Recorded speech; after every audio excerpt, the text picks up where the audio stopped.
नमस्कार दोस्तों, मैं आज फिर से आपके सम्मुख एक कहानी लेकर प्रस्तुत हुई हूँ। यदि हम कहीं सत्य की चर्चा करते हैं तो राजा हरिश्चंद्र का नाम तो अवश्य ही लिया जाएगा। राजा हरिश्चंद्र इक्ष्वाकु वंश के प्रसिद्ध राजा थे। यदि वे सपने में भी कोई बात बोल देते थे तो वे उसका पालन अवश्य करते थे। तो मैं आपको इनकी जीवन की एक छोटी सी घटना के विषय में बताऊंगी।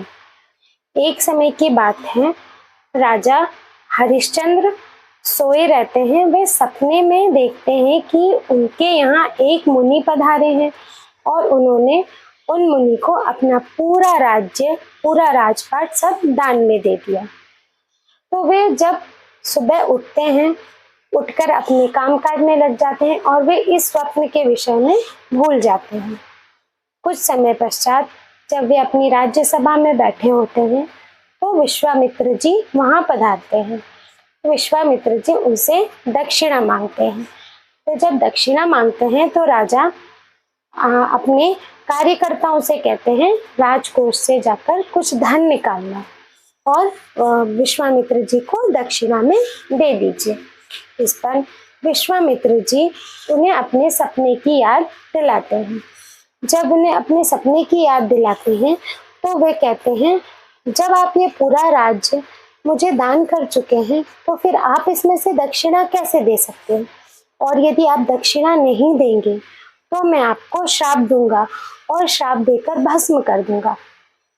तो राजन सोचते, राजा को मरने से डर नहीं था, परंतु उन्हें अपने यश का, अपने सत्य का, सत्य पालन का भय था कि यदि वे उनको दान नहीं दे पाए तो वे अपने धर्म के मार्ग से भटक जाएंगे। तो वे उनसे कहते हैं, हे महर्षि, मुझे कुछ समय दीजिए, मैं आपको दक्षिणा अवश्य दूंगा। तो विश्वामित्र उन्हें चेतावनी देकर जाते हैं, यदि आपने यथा समय मुझे दक्षिणा नहीं दी तो मैं आपको जलाकर भस्म कर दूंगा। तो राजा बोलते हैं, जी मैं आपकी यथा समय दक्षिणा अवश्य दूंगा। बोलकर वे अपना राज्यपाट छोड़कर अपनी पत्नी तारामती और अपने पुत्र को लेकर चले जाते हैं। वे उस समय पे इंसानों को बेचने का, मनुष्यों को बेचने का बहुत प्रचलन था। तो वे अपने स्वयं को बेचने जाते हैं, परंतु उन्हें कोई खरीदार नहीं मिल पाता है। वे काशी में जाकर अपने लिए बहुत काम ढूंढते हैं, परंतु उन्हें कोई काम नहीं मिलता। एक डोम के यहाँ, जो कि लाशों को जलाता था, शमशान घाट का रखवाला था, उसके यहाँ उन्हें काम मिलता है। तो वे डोम के यहाँ काम करते हैं और उनकी पत्नी को एक साहूकार के यहाँ काम मिल जाता है।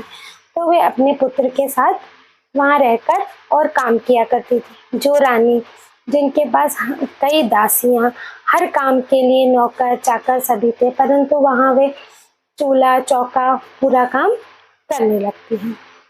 और जो राजा थे, राजा हरिश्चंद्र, वे शमशान घाट पे डोम के यहाँ काम करते हैं और जो भी लाशों को जलाने आता था उससे कर वसूला करते थे। वे वैसे ही सत्यवादी और ईमानदार थे। एक समय की बात है, वे वहाँ पे काम कर रहे होते हैं, तभी उनकी जो पत्नी थी, जो साहूकार के यहाँ काम कर रही थी, उनके पुत्र को एक सांप काट लेता है। सांप के काटने से उनके पुत्र की मृत्यु हो जाती है। तो उनकी पत्नी के पास बिल्कुल भी पैसे नहीं होते हैं कि वो अपने बच्चे का अंतिम संस्कार कर सके। तो वे बेचारी रात के समय अपने पुत्र को गोद में लिए शमशान घाट आती हैं।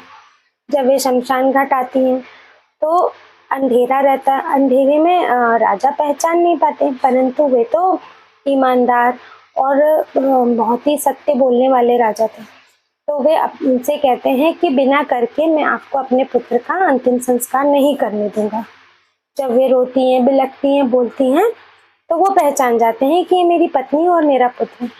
परंतु फिर भी वे अपने कार्य के प्रति ईमानदार एवं धर्म को मानने वाले और सत्य बोलने वाले राजा थे। तो वे कहते हैं, बिना करके तो मैं आपके पुत्र को यहाँ पे अंतिम संस्कार नहीं करने दूंगा, नहीं तो मेरे मालिक के साथ अन्याय होगा और मैं ये कभी नहीं करूँगा।